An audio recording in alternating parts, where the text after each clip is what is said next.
Warm greetings to all of you. Today's video is about relative pronouns and interrogative pronouns. Let's start with relative pronouns. Relative pronoun is used to connect a clause to a noun or pronoun. It is used to introduce a relative clause. What is a clause? Clause is a group of words with a finite verb. What is a finite verb? The verb which takes tenses is called a finite verb. Example sentence, I plan to go to Ooty. This sentence is in present tense. Plan, present tense. Past tense எழுதும்போது I plan to go to Ooty. Past tense. Future, I will plan to go to Ooty. இப்போ இந்த plan அப்படிங்கிற அந்த வேர்பை present டென்ஸில் எழுதலாம், past டென்ஸில் எழுதலாம், future டென்ஸில் எழுதலாம். இந்த மாதிரி இது 3 டென்சஸில் நம்ம எழுதக்கூடிய அந்த வேர்புக்கு தான் என்ன பேர்? Finite verb. The verb will take tenses. Finite verb will take tenses. காலத்தை காட்டக்கூடிய வினைச்சொல்லுக்கு ஃபைனைட் வேர்ப்னு சொல்கிறோம். இந்த டு கோ அப்படிங்கிறது இன்ஃபினிட்டிவ். இது காலத்தை காட்டாது. அதனால் அதை என்ன சொல்லணும்னா நான் ஃபைனைட் வேர்ப். ஓகே, இப்போ நம்ம க்ளாஸுங்கிறதுல சொற்களின் தொகுப்பு இருக்கும். அதில் ஒரு ஃபைனைட் வேர்ப், காலத்தை காட்டக்கூடிய ஒரு வினைச்சொல் இருக்கும். இப்போ உங்களுக்கு க்ளாஸ்னால் என்ன அப்படிங்கிறது புரிஞ்சிடும். Look at this example. This is Mr. Krish. He is a lawyer. There are 2 complete sentences, 2 clauses, main clauses, 2 sentences இருக்கு. Next sentence பாருங்க. This is Mr. Krish, who is a lawyer. Here, instead of the pronoun he, the subject pronoun, we use who. So, who stands for the pronoun he. அப்போ whoங்கிறது ஒரு pronoun. Moreover, this pronoun who relates the clause is a lawyer அப்படிங்கிற அந்த clause இந்த mister Girish அப்படிங்கிற நவுனோட relate பண்ணுது, connect பண்ணுது. So, the word which is used in the place of a pronoun and which connects a clause to a noun is called relative pronoun. Relate பண்ணுது, புரியுதுங்களா? இந்த ஒரு clause is a lawyer அப்படிங்கிற அந்த clause mister Girish அப்படிங்கிற நவுனோட அது relate பண்ணுது. யார் லாயராக இருக்காரோ அவர் தான், யார் லாயரோ அவர் தான் இந்த கிரிஷ். தமிழ் அப்படி சொல்லலாம். அப்போ என்ன, what is the use of using this relative pronoun அப்படின்னு பார்த்தீங்கன்னாக்கா, this the expression will be very impressive if you are using this relative pronoun. தனித்தனி சென்டென்சஸாக சொல்லும்போது திஸ் இஸ் மிஸ்டர் கிரிஷ், இவர் தான் கிரிஷ், அவர் ஒரு லாயர் அப்படின்னு சொல்கிறதுக்கு பதிலாக யார் லாயரோ அவர் தான் இந்த கிரிஷ் அப்படின்னு சொல்லும்போது English will be very effective. அதான் இந்த ரிலேட்டிவ் ப்ரொனவுன் நம்ம யூஸ் பண்ணுறோம். ரெண்டாவது, இந்த கிளாஸ், எந்த கிளாஸை நம்ம அந்த நவுனோட கனெக்ட் பண்ணுறோமோ அந்த கிளாஸுக்கு என்ன பேருனா ரிலேட்டிவ் கிளாஸ். ரிலேட்டிவ் ப்ரொனவுனை நம்ம யூஸ் பண்ணி கனெக்ட் பண்ணுறோம் இல்லையா, அந்த கிளாஸுக்கு who is a lawyer, who is a lawyer, அதுதான் ரிலேட்டிவ் கிளாஸ். இந்த ரிலேட்டிவ் கிளாஸினுடைய சப்ஜெக்டாக எது வருது? ஹூ வருது. அதனால் இந்த ப்ரொனவுன் வந்து என்ன பேருனா சப்ஜெக்ட் ரிலேட்டிவ் ப்ரொனவுன். அடுத்தது, இந்த who is a lawyer-ங்கிறது additional information, more information about the noun. கிருஷ்ங்கிறவர் ஒரு lawyer. Krish, this is Mr. கிருஷ், இவர் தான் கிருஷ்ணு இன்ட்ரடியூஸ் பண்ணியாச்சு. அவரை பற்றிய அதிக தகவல், he is a lawyer, who is a lawyer-னு அதிக தகவல் இது கொடுக்கறதுனால இந்த கிளாஸை, ரிலேட்டிவ் கிளாஸை என்னன்னு சொல்லலாம் அப்படின்னா adjective class. the word which gives more information about a noun is called adjective. நம்ம படிச்சிருக்கோம். அதனால் இந்த ரிலேட்டிவ் கிளாஸ் அதிக இன்ஃபர்மேஷனை, நவுனை பற்றி அதிக இன்ஃபர்மேஷன், கிருஷ்ணை பற்றி அதிக இன்ஃபர்மேஷன், என்ன அவர் ஒரு லாயர் அப்படிங்கிறத சொல்கிறதுனால இந்த ரிலேட்டிவ் கிளாஸை என்னன்னு சொல்கிறான்? அட்ஜெக்டிவ் கிளாஸ் அப்படின்னு சொல்லலாம். அடுத்தது, இந்த ரிலேட்டிவ் ப்ரொனவுன் ஹூங்கிற சப்ஜெக்ட் ரிலேட்டிவ் ப்ரொனவுன் கனெக்ட் பண்ணுது, கன்ஜங்ஷனாக செயல்படுது. லிங்கர், கன்ஜங்ஷன் நீங்கள் படிச்சிருங்க. அதனால் இந்த ரிலேட்டிவ் ப்ரொனவுன் எப்படி சொல்கிறான்னா கன்ஜங்டிவ் ப்ரொனவுன் அப்படின்னு கூட சொல்லலாம். ரிலேட்டிவ் ப்ரொனவுன் கன்ஜங்ஷன் இணைக்குது, லிங்க் பண்ணுது. அதனால் இதுக்கு கன்ஜங்டிவ் ப்ரொனவுன் அப்படின்னு சொல்லலாம். There are 5 relative pronouns. What are they? Who, whom, whose, which, that. All these 5 pronouns are called relative pronouns. Relative adverbs இருக்குது. What are they? When, where, why. These three are called relative adverbs. But we are going to deal with only these 5 relative pronouns in this class. The first one, who. It refers to persons. It is acting as subject for the relative class. So it is called subject relative pronoun. Examples பாருங்க. This is the boy. He won the race. 2 separate sentences. இதை WHO அது whoங்கிற relative pronoun use பண்ணுறோம். This is the boy who won the race. யார் அந்த ரேஸை win பண்ணனோ அவன் தான் இந்த பையன். தமிழில் சொல்லுவோம். This is the boy who won the race. I know the person. He is standing என்றது அவரை எனக்கு தெரியும். அந்த மரத்தின் கீழே அவர் நிற்கிறார். Complete 2 separate sentences. இதை எப்படி இந்த ரிலேட்டிவ் நான் யூஸ் பண்ணேன்னா ஐ know the person who is standing என்றது அந்த மரத்தின் கீழே நிற்கிற யார் அந்த மரத்தின் கீழே நிற்கிறாரோ அவரை எனக்கு தெரியும். அதுதான் இதுக்கு meaning. I know the person who is standing என்றது tree. I don't like the people. 2 separate sentences பாருங்கள். I don't like the people. They talk about only themselves. அவங்கள பற்றி மட்டுமே அவங்க எப்பவும் பேசிகிட்டு இருப்பாங்க. I don't like the people. They talk about only themselves. I don't like the people who talk about only themselves. யார் அவங்கள பற்றி மட்டுமே பேசிகிட்டு இருக்கிறாங்களோ அந்த பீப்புள் எனக்கு பிடிக்காது. இந்த ரிலேட்டிவ் ப்ரொனவுனை யூஸ் பண்ணும்போது அந்த மாதிரி நம்ம கொஞ்சம் ஸ்டைலிஷாக சொல்லலாம். I don't like the people who talk about only themselves. I will never other examples பாருங்கள். I will never forget those who help me at the time of crisis. என்னுடைய கஷ்டமான காலத்தில் எனக்கு யார் உதவி செய்தாங்களோ உதவி செய்தார்களோ அவர்களை நான் மறக்க மாட்டேன். ஐ வில் நெவர் ஒருபோதும் மறக்க மாட்டேன். I will never forget those who help me at the time of crisis. A true another example பாருங்கள். A true friend is someone who accepts you just the way as you are. A true friend is someone who accepts you just the way as you are. நீ எப்படி இருக்கிறியோ, யார் உண்மையான friend, நீ எப்படி இருக்கிறியோ அப்படியே யார் உன்னை அக்செப்ட் பண்ணுறாங்களோ, அவங்க தான் உண்மையான ஃப்ரெண்டு. அதுதான் எப்படி சொல்கிறோம் அந்த ரிலேட்டிவ் பண்ண யூஸ் பண்ணி. எ true friend is someone who accepts you just the way as you are. This is Mr. Sam. He teaches us English. This is Mr. Sam who teaches us English. இப்போ புரியுதா? இப்போ who அப்படிங்கிற subject relative ப்ரொனவுனை use பண்ணி எப்படி சென்டென்சஸ்லாம் frame பண்ணலான்னு. Okay, next one is whom. This is called object relative pronoun. ஏன்னு சொன்னால் அந்த க்ளாஸில் இருக்கிற ஆப்ஜெக்ட் பொசிஷனில் இருக்கிற ப்ரொனவுனை இது நவுனோட கனெக்ட் பண்ணுது. அதனால் இதுக்கு என்ன பேருன்னா object relative pronoun. Example sentences. This is Mister John. You need to meet him. இவர் தான் John. You need to meet him. ஹிம்ங்கிறது யாரை குறிக்குது? ஜானை குறிக்குது. அப்போ அந்த ஹிம் எந்த பொசிஷனில் இருக்குது? ஆப்ஜெக்ட் பொசிஷனில் இருக்குது. அதனால் இந்த ஆப்ஜெக்ட் பொசிஷனில் இருக்கிற ப்ரொனவுனை தான் நீங்கள் என்ன பண்ண ஜானோட நீங்கள் கனெக்ட் பண்ண போகிறீங்க. அதனால் இந்த ப்ரொனவுனுக்கு என்ன பேருனா object relative pronoun. This is Mister John whom you need to meet.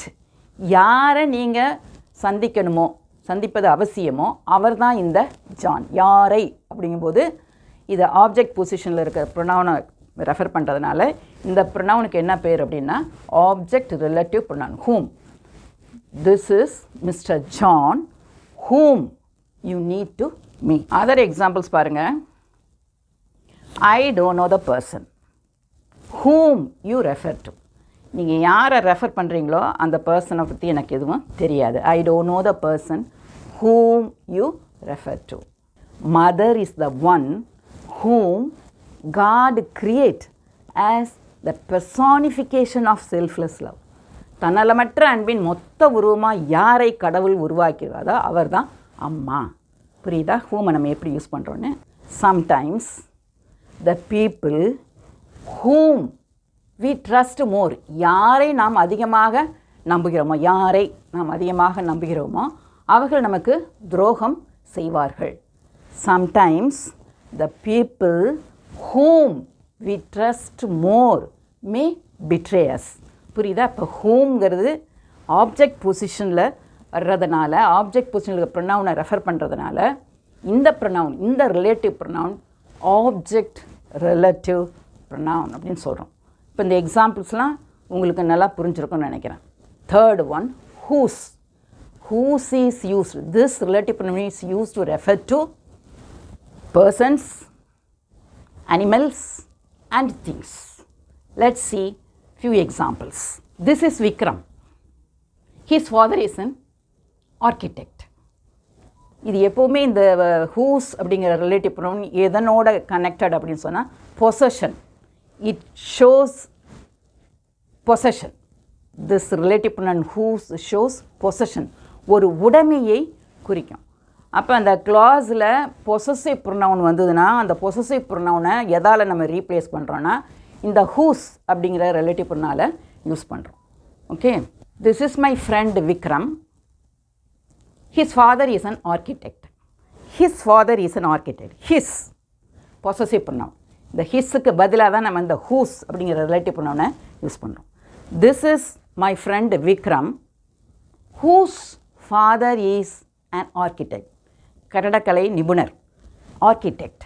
யாருடைய தந்தை ஆர்கிடெக்டாக இருக்கிறாரோ அவர் தான் என்னுடைய friend Vikram. At animals, I like butterflies. Their wings have pretty patterns. I like butterflies. Their wings have pretty patterns. Their, அதான் position. அவர்களுடைய அந்த பட்டர்ஃப்ளைஸோடைய wings எல்லாம் beautiful patterns இருக்குது. அதனால் தேயருக்கு பதிலாக நம்ம இங்கே என்ன பண்ணுறோம்? whose. I like butterflies whose wings have pretty patterns. அடுத்து பொருளையும் குறிக்கும் இந்த whoseங்கிறது அப்படின்னு சொல்லியிருக்கேன். My aunt bought a diamond necklace. Its design is very beautiful. Its design, அதனுடைய டிசைன். அப்போ அந்த அதனுடைய டிசைனுங்கும்போது நம்ம இங்கே எதை யூஸ் பண்ணுறோம் அப்படின்னு சொன்னால் whose அப்படிங்கிறத யூஸ் பண்ணோம். My aunt bought a diamond necklace whose design is very beautiful. புரியுதா? அப்போ இந்த whose அப்படிங்கிற ரிலேட்டிவ் ப்ரொனவுன் பீப்புளுக்கு யூஸ் பண்ணுறோம், அனிமல்ஸ்க்கு யூஸ் பண்ணுறோம், நெக்ஸ்ட்டு திங்ஸை ரெஃபர் பண்ணுறதுக்கும் யூஸ் பண்ணுறோம். Okay, then we move on to the other one, that's which. இந்த which அப்படிங்கிற ரிலேட்டிவ் ப்ரொனவுன் திங்ஸை யூஸ் பண்ணுறதுக்கு யூஸ் பண்ணலாம், அனிமல்ஸ் அதை ரெஃபர் பண்ணுறதுக்கும் யூஸ் பண்ணணும். எக்ஸாம்பிள் பாருங்கள். Dog is a faithful animal. It guards our houses. நம்முடைய வீடுகளை பாதுகாப்பது எது அப்படின்னு சொன்னால் dog. Dog which is a faithful animal guards our house. எது ஃபெய்த்ஃபுல்லாக இருக்குதோ அந்த அனிமல் டாக் நம்ம வீட்டை பாதுகாக்குது. I bought a mobile phone. It is very costly. The mobile phone which I bought is very costly. The mobile phone which I bought, நான் எந்த mobile phone வாங்கினோனோ அந்த மொபைல் ஃபோன், எந்த மொபைல் ஃபோன் வாங்கினோனோ அது ரொம்ப costly. The mobile phone which I bought is very costly. அடுத்தது இந்த டைமை சொல்லும் போதும் அதர் திங்ஸை சொல்கிறதுக்கும் நம்ம இதை யூஸ் பண்ணுறோம், அதர் ஐடியாஸை சொல்கிறதுக்கும். Time which is last for ever. Time once lost is lost for ever. ஒரு தடவை தொலைந்து போனது நேரம் தொலைந்து போனதான். Because time has wings. We can never call back yesterday. Nobody can, no one can call back yesterday. நேற்று முடிஞ்சு போச்சுன்னா அவ்வளோதான். திருப்பி நான் அந்த டைம் ஒழுங்காக யூஸ் பண்ணல, திருப்பி வரோன்னா நம்மளுக்கு கிடைக்காது நேற்று எஸ்டர்டேங்கிறது. அதனால் time lost is lost for ever. அதை அந்த ரிலேட்டிவ் பண்ண விச்சை வச்சு எப்படி யூஸ் பண்ணலான்னா time which is lost for ever. எந்த டைம் தொலைஞ்சு போச்சோ அது தொலைஞ்சு போனது தான். புரியுதா? Then the last relative pronoun, that is that. That is used to refer to persons, things and animals. Example sentence பாருங்க. Yesterday I met my friend. Yesterday I met my friend. He is leaving for USA. நேற்று நண்பனை பார்த்தேன், அவன் வந்து ஸ்டேட்ஸுக்கு செல்ல போகிறான். He is leaving for USA. டெஃபினட்டாக இருக்குனால he is leaving for USA. போக போகிறான். My friend that I met yesterday is leaving for USA. My friend that I met yesterday is leaving for USA. ஆனால் தட்டை வந்து இங்கே பர்சனை குறிக்கிறதுக்கும் நம்ம யூஸ் பண்ணுவோம். Next, my friend bought a dog, it is Doberman. The dog that my friend bought is Doberman. புரியுதா? அப்போ இந்த ரிலேட்டிவ் ப்ரொனவுன் தட்டை இந்த மாதிரி அனிமலை ரெஃபர் பண்ணுறதுக்கும் யூஸ் பண்ணலாம். அடுத்த ஏதாச்சும் திங்ஸை ரெஃபர் பண்ணுறதுக்கும் இதை யூஸ் பண்ணலாம். My mother prepared biryani, it was very tasty. The biryani that my mother prepared was tasty. இப்போ இதை வந்து பர்சனை குறிக்கிறதுக்கு யூஸ் பண்ணுறோம், தட்டுங்கிற இந்த ரிலேட்டிவ் ப்ரொனவுனை. அடுத்து animals and then things. Next, தட்டை எதில் யூஸ் பண்ணுவோன்னா defining relative clause or restrictive relative clause. First தட்டை பார்ப்போம் எப்படி டிஃபைனிங் ரிலேட்டிவ் கிளாஸில் யூஸ் பண்ணுறோம். எக்ஸாம்பிள் சென்டென்ஸ் பாருங்கள். I love the movies that have happy endings. I love the movies. நான் இந்த மூவிஸ் எனக்கு பிடிக்கும். எந்த மாதிரி மூவிஸ் பிடிக்கும்? that have happy endings. Happy endings இருக்கிற மூவிஸ் தான் எனக்கு பிடிக்கும். ஸ்பெசிஃபை பண்ணிடுறாங்க, ரெஸ்ட்ரிக்ட் பண்ணிடுறாங்க. புரியுதா? ரெஸ்ட்ரிக்ட் பண்ணிடுறாங்க. இந்த இதுதான் இந்த குணம் தான் எனக்கு பிடிக்கும் அப்படிங்கிறத தனிப்பட்ட முறையில் சொல்லிடுறாங்க, ஸ்பெசிஃபிக்காக சொல்கிறாங்க. ரெஸ்ட்ரிக்ட் பண்ணி சொல்கிறதுனால இதை என்னன்னு சொல்கிறோம்? ரெஸ்ட்ரிக்டிவ் ரிலேட்டிவ் கிளாஸ் அப்படின்னு சொல்கிறோம். ஸ்பெசிஃபை பண்ணிடுறாங்க. ஏன்னா ஐ லவ் த மூவிஸ் அப்படின்னா அது ஜென்ரலாக எல்லா மூவிஸையும் பிடிக்கிற மாதிரி இருக்குது. அப்போ மீனிங் இஸ் நாட் கம்ப்ளீட். எதை மீன் பண்ணுறான்? ஹாப்பி எண்டிங் இருக்கிற மூவிஸ் மட்டும்தான் பிடிக்கும் அப்படின்னு சொல்லும்போது இதை வந்து must, this is very essential part of the sentence. அப்போ நம்ம ஸ்பெசிஃபை பண்ணுறோம், இந்த குவாலிட்டியை நம்ம ஸ்பெசிஃபை பண்ணிடுறோம். ஹாப்பி எண்டிங் இருக்கிற மூவிஸ் அப்படின்னு சொல்லி ஸ்பெசிஃபிக்காக சொல்கிறோம். அடுத்தது வந்து அதை டிஃபைன் பண்ணிடுறோம் இந்த குவாலிட்டிஸ்னு. அதனால் இந்த தட் யூஸ் பண்ணுற இந்த ரிலேட்டிவ் கிளாஸை என்னென்னு சொல்கிறோம்னாக்கா restrictive relative clause or defining relative clause. இந்த ரெஸ்ட்ரிக்டட் ரிலேட்டிவ் கிளாஸ் வந்து essential part of the sentence. If you remove that part you will not have complete meaning. I love the மூவிஸ்னால் அவ்வளோதான், எல்லாம் ஒட்டுமொத்தமாக எல்லா மூவிஸையும் குறிக்குது. அப்போ meaning you will not have the desired meaning. அதனால் அது வந்து எசென்ஷியல் பார்ட், கம்பல்சரியாக நம்ம அதை வந்து இன்ட்ரடியூஸ் பண்ணோம். இதில் கமாகமா எதுவும் கிடையாது. ஸ்டார்ட் பண்ணுறோம், எண்டிங்கில் ஃபுல் ஸ்டாப்போட முடிக்கிறோம். இதுதான் அதனுடைய குவாலிட்டி டிஃபைனிங் ரிலேட்டிவ் கிளாஸுக்கு. அனதர் எக்ஸாம்பிள் பாருங்கள். The book that my grandma gifted me contains interesting stories. The book contain interesting stories that my grandma gifted me. Cut பண்ணிட்டிங்கன்னா the book contains interesting stories. ஜென்ரலாக சொல்கிறேன். எந்த புக்கில் interesting stories இருக்குது? Grandma gift பண்ண அந்த புக்கில் இருக்குது. அப்போ அது வந்து essential part of the sentence. Specify பண்ணுறோம் எந்த புக்கு அப்படின்னு சொல்லி. ரெஸ்ட்ரிக்ட் பண்ணிடுறோம், மற்ற புக்கு கிடையாது, இந்த புக்கு மட்டும்தான். எந்த புக்கு? கிராண்ட்மா கொடுத்த புக்கு. ரெஸ்ட்ரிக்ட் பண்ணி சொல்கிறோம். அதனால் இந்த ரிலேட்டிவ் கிளாஸ்க்கு என்ன பண்ணா restrictive or defining relative class. The book that my grandma gifted me contains interesting stories. அப்போ இந்த defining relative class or restrictive relative classல தட்டை நம்ம யூஸ் பண்ணுறோம். தட் அப்படிங்கிற ரிலேட்டிவ் பண்ணோன்னா யூஸ் பண்ணுறோம். விச்சை வந்து எங்கே யூஸ் பண்ணுறோன்னா நான் ரெஸ்ட்ரிக்டிவ் ஆர் நான் டிஃபைனிங் ரிலேட்டிவ் கிளாஸில் நம்ம யூஸ் பண்ணுறோம். எக்ஸாம்பிள் பாருங்கள். Sri Lanka which is an island is our neighboring country. Sri Lanka is our neighboring country சொன்னாலே மீனிங்ஃபுல்லாக தான் இருக்குது. which is an island இந்த ரிலேட்டிவ் கிளாஸு போடணும்னு அவசியம் கிடையாது. Non essential, this is optional only. More இன்ஃபர்மேஷனை கொடுக்குது, but the information is not very important. Even if you remove this part of the sentence, this relative class, you will have meaning, you will have complete meaning. Sri Lanka நம்ம neighbouring country அப்படிங்கிற அந்த meaning நமக்கு வந்துடுது. அது island அப்படிங்கிறத சொல்லணும்னு அவசியம் கிடையாது. இப்போ இந்த மாதிரி இதை வந்து நான் டிஃபைனிங் ரிலேட்டிவ் கிளாஸ்னு சொல்கிறோம். இந்த நான் டிஃபைனிங் ரிலேட்டிவ் கிளாஸ் எழுதும்போது இன்னும் ஒரு இம்பார்ட்டன்ட்னா பங்க்சுவேஷன் மார்க் ரொம்ப எசென்ஷியல்.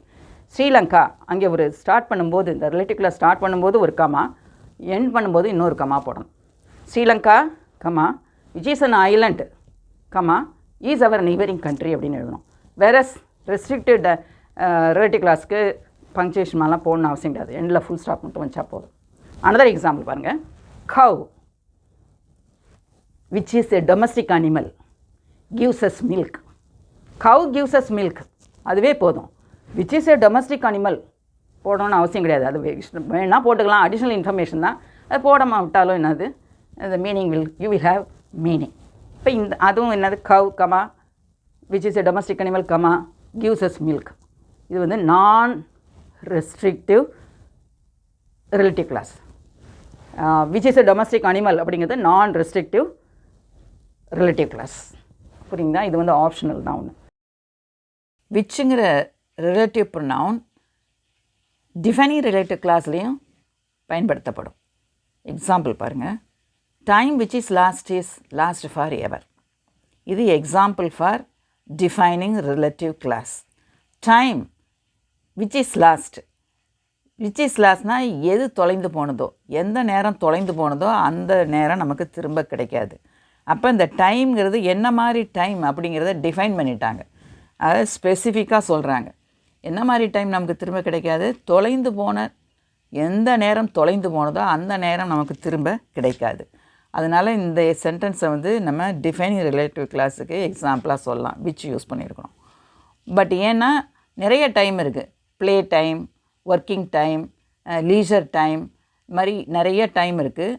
அந்த டைம், பெட் டைம், இந்த மாதிரி நிறைய டைம் இருக்குது. அந்த டைமெல்லாம் அவங்க ரெஃபர் பண்ணலை. எது தொலைந்து போனதோ அந்த டைம் நமக்கு திரும்ப கிடைக்காதுன்னு ஸ்பெசிஃபிக்காக அந்த டயத்தை ரெஃபர் பண்ணுறதுனால this sentence is example for defining relative clause. So we can use which அப்படிங்கிற ரிலேட்டிவ் ப்ரொனவுனை டிஃபைனிங் ரிலேட்டிவ் கிளாஸ்லேயும் யூஸ் பண்ணலாம், நான் டிஃபைனிங் ரிலேட்டிவ் கிளாஸ்லேயும் யூஸ் பண்ணலாம்.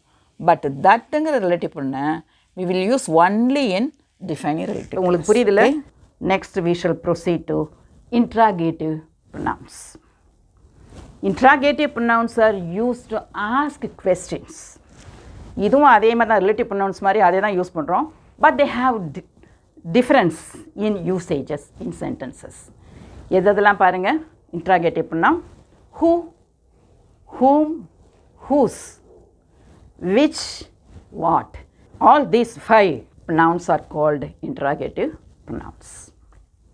What are they? Who, whom, whose, which, what. நான் ஏற்கனவே சொன்ன மாதிரி ரிலேட்டிவ் ப்ரொனவுன்ஸ் மாதிரி தான். But they have difference in the usages in sentences. இதை கொஸ்டின் கேட்குறதுக்கு பயன்படுத்துகிறோம். அதை எதுக்கு யூஸ் பண்ணுறோம்? ஒரு கிளாஸை நவுனோட நவுனோ ப்ரொனவுனோ அதோட கனெக்ட் பண்ணுறதுக்காக அந்த ரிலேட்டிவ் ப்ரொனவுன்ஸை யூஸ் பண்ணுறோம். இப்போ எக்ஸாம்பிள் சென்டென்சஸ் பாருங்கள். First one, who. This is used to ask questions about persons. It refers to persons. Answer will be person or persons. Example, who are you? Who is your friend? Who helped you? Who is driving the car? Who, யார் அப்படின்னு கேட்கும்போது இந்த ஹூவை நம்ம use பண்ணுறோம். இது உங்களுக்கு நல்லா தெரிஞ்சிருக்கும். நெக்ஸ்ட்டு இதை வந்து சப்ஜெக்ட் பொசிஷனில் வருது இந்த ஹூங்கிறது. நெக்ஸ்ட்டு whom, இது ஆப்ஜெக்ட் பொசிஷனில் இருக்குது இந்த ஹூம்ங்கிறது. இதை எப்படி யூஸ் பண்ணுறோன்னு பாருங்கள். whom do you want to meet? whom did you invite? whom do you live with? யாருடன். இந்த இது வந்து இப்போ இந்த usage of whom is disappearing in English language. Modern இங்கிலீஷில் ஹூமை வந்து நம்ம மோஸ்ட்லி யூஸ் பண்ணுறது கிடையாது. இதை ஃபார்மல் இங்கிலீஷில் தான் யூஸ் பண்ணுறோம். பட் இன்ஃபார்மல் இங்கிலீஷில் நம்ம மோஸ்ட்லி என்ன யூஸ் பண்ணுறோன்னா ஹூவை தான் யூஸ் பண்ணுறோம். So its usage is dwindling in modern English. இருந்தாலும் உங்களுக்கு எப்படி யூஸ் பண்ணுறது, ஃபார்மல் இங்கிலீஷில் யூஸ் பண்ணுறதுக்கு எப்படி யூஸ் பண்ணுறதுங்கிறதுக்கு நீங்கள் இதை கற்றுக்கணும். Next is whose. whose is used to ask questions about people, things, etc. whose is this book? இது பொசஷன், யாருடைய புக் அப்படின்னு கேட்கும்போது whose is this book? whose are these bags? இந்த பேக்ஸ்லாம் யாருடைய பேக்? whose is this baby? இந்த baby யாருடையது அப்படின்னு கேட்கும்போது இந்த whose பொசஷனை குறிக்கக்கூடிய இந்த இன்ட்ராகேட்டிவ் ப்ரொனவுன் நம்ம யூஸ் பண்ணுறோம். Next one, which is used to ask questions about animals, things, places, etc. which is your book? which is your native place. இன்னும் இதுக்கு எதுக்கு யூஸ் பண்ணுறேன்னா when we want to ask questions about one or two items from a definite set, ஒரு செட்டை காட்டிட்டு அதில் எது வேணும் அப்படின்னு கேட்கும்பொழுது இந்த நம்ம விச்சை யூஸ் பண்ணுறோம். இங்கே வந்து ஆப்ஷன் வந்து லிமிட்டட் ஆப்ஷன்ஸ். வேறஸ் நீங்கள் வாட் யூஸ் பண்ணிங்கன்னா you will have wide options. What போட்டு நீங்கள் கொஸ்டின் ஃப்ரேம் பண்ணும்போது ஆப்ஷன்ஸ் வந்து huge options. What do you want அப்படின்னு கேட்டால் என்ன அர்த்தம்? வாட் டு யூ வாண்ட் எதுனே தெரியாது. அவருக்கு தண்ணி கேட்கலாம், அவருக்கு தண்ணி தேவையாக இருக்கலாம். He needs water or he needs book or he needs some food or he needs some friendship, எது வேணால் இருக்கலாம். Wide range. Option is very wide. ரொம்ப வாஸ்ட்டு எக்ஸ்பேன்ஷன் இருக்குங்க. இந்த வாஸ்ட் சாய்ஸஸ் இருக்குது. வாட் அப்படிங்கிறத நீங்கள் போட்டு கொஸ்டின் ஃப்ரேம் பண்ணிங்கனாக்கா. பட் விச் போட்டிங்கன்னா லிமிட்டட் ஆப்ஷன்ஸ், லிமிட்டட் சாய்ஸஸ். ஒரு 3 கலரை காட்டுங்க. Which to you want, which to you want அப்படின்னா என்ன? 3 காட்டி எது வேணும்? 3 தான் காட்டுங்க. Which to you want. அப்போ லிமிட்டட் ஆப்ஷன் தான். விச் டு யூ வாண்ட்னா அப்போ அது வந்து என்னது? லிமிட்டட் ஆப்ஷன்ஸில் நம்ம செலக்ட் பண்ணுறோம். The last one is what. It stands for, that is when we ask questions about people, things and some information, we can use what. What is your name? What is your father? What is your father na அப்பா என்ன வேலை செய்கிறாரு அப்படின்னு கேட்கும்போது what is your father. What is your name. What do you want, உனக்கு என்ன தேவை.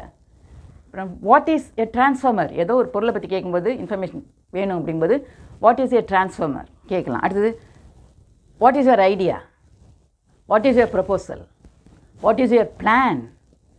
அந்த மாதிரி சில இன்ஃபர்மேஷன் நமக்கு வேணுங்கும்பொழுது இந்த வாட்டுங்கிறத நம்ம யூஸ் பண்ணுறோம். When the interrogative pronouns are used with nouns, they are called interrogative adjectives. Example sentences: what novels do you want to buy? Which color do you prefer? Whose bag is this? In all these, the interrogative pronouns what, which, whose, they describe the nouns novels, color, bag respectively. Any word which describes a noun is called adjective. உங்களுக்கு எல்லாருக்கும் தெரியும். அதனால் இந்த நவுன்ஸை இந்த interrogative pronouns describe பண்ணுறதுனால these interrogative pronouns what, which, whose are called interrogative adjectives. Okay students, இன்றைக்கி deal பண்ண இந்த 2 types of pronouns, relative pronouns as well as interrogative pronouns நல்லா புரிஞ்சிருக்குன்னு நினைக்கிறேன். Let us recap what we have learnt in this class. Relative pronoun is used to relate a clause to a noun or pronoun. Example: who, whom, whose, which, that. Whereas interrogative pronouns are used to ask questions. Example: who, whom, whose, which, what. Okay students, we call it a day. Now we will finish with this. You know, practice makes a man perfect. So try creating your own sentences using these pronouns. Students, நான் வந்து சில சப்ஸ்கிரைபர்ஸ்லாம் நிறைய கேட்டிருக்காங்க. எதை பற்றி கேட்டிருக்காங்கன்னா sentence pattern பற்றி போடுங்க, அடுத்தது reported speech, adverb, adverbial clause, cliche, அந்த மாதிரி நிறைய டாபிக்ஸ் கேட்டிருக்கீங்க. ஸ்டார்டிங்கில் அந்த மாதிரி வியூவர்ஸ் கேட்டதெல்லாம் அப்லோட் பண்ணியிருக்கேன் அந்த மாதிரி வீடியோஸை. அதுக்கப்புறம் நான் ஒரு ஆர்கனைஸ்டு பேட்டர்னில் ரைட் ஃப்ரம் த பிகினிங்கில் போய், ஏன்னா ஸ்போக்கன் இங்கிலீஷ் கிளாஸ் எடுக்கணும்னு சொன்னால் பேசிக் இங்கிலீஷ் கிராமர் உங்களுக்கு தெரிஞ்சிருக்கணும். அப்போ நீங்கள் ஸ்போக்கன் இங்கிலீஷை நீங்கள் கற்றுக்கிட்டீங்கன்னாக்கா it will be very easy for you to remember all the sentences. You your can frame your own sentences. அதுக்காக பேசிக் இங்கிலீஷை ஸ்டார்ட் பண்ணுவோன்னு சொல்லி பார்ட்ஸ் ஆஃப் ஸ்பீச்சில் தான் ஸ்டார்ட் பண்ணியிருக்கேன். நவுனை ஃபுல்லாக பார்த்தாச்சு. அடுத்து pronoun. With this pronoun is over. அடுத்தது உங்களுக்கு வேர்பு, adjectives, adverbs எல்லாம் டீச் பண்ணுறேன். இது இன்னும் ஒரு 4 வீடியோஸ் வரும். அது முடித்ததுக்கப்புறம் சென்டென்ஸ் பேட்டர்ன் ஒரு வியூவர் கேட்டிருக்காங்க, அப்போ சென்டென்ஸ் பேட்டர்னை டீச் பண்ணுவேன். நெக்ஸ்ட்டு டைப்ஸ் ஆஃப் சென்டென்சஸ் ஒருத்தன் கேட்குங்க. டைப்ஸ் ஆஃப் சென்டென்சஸ் இந்த மாதிரி நீங்கள் கேட்டிருக்கிற எல்லா டாபிக்ஸையும் நான் கவர் பண்ணுவேன். But it will take some time. இந்த ஒரு சிஸ்டமேட்டிக்காக போகிற ஒரு ஃபியூ வீடியோஸ் முடிஞ்சதுக்கப்புறம் வியூவர்ஸுனுடைய ரிக்வெஸ்ட்டுக்கு தகுந்த மாதிரி அந்த டாப்பிக்கை கவர் பண்ணுவேன். Okay students, thank you very much for watching this video. If you find this video useful, you share with your friends. We'll meet in the next lesson. Bye.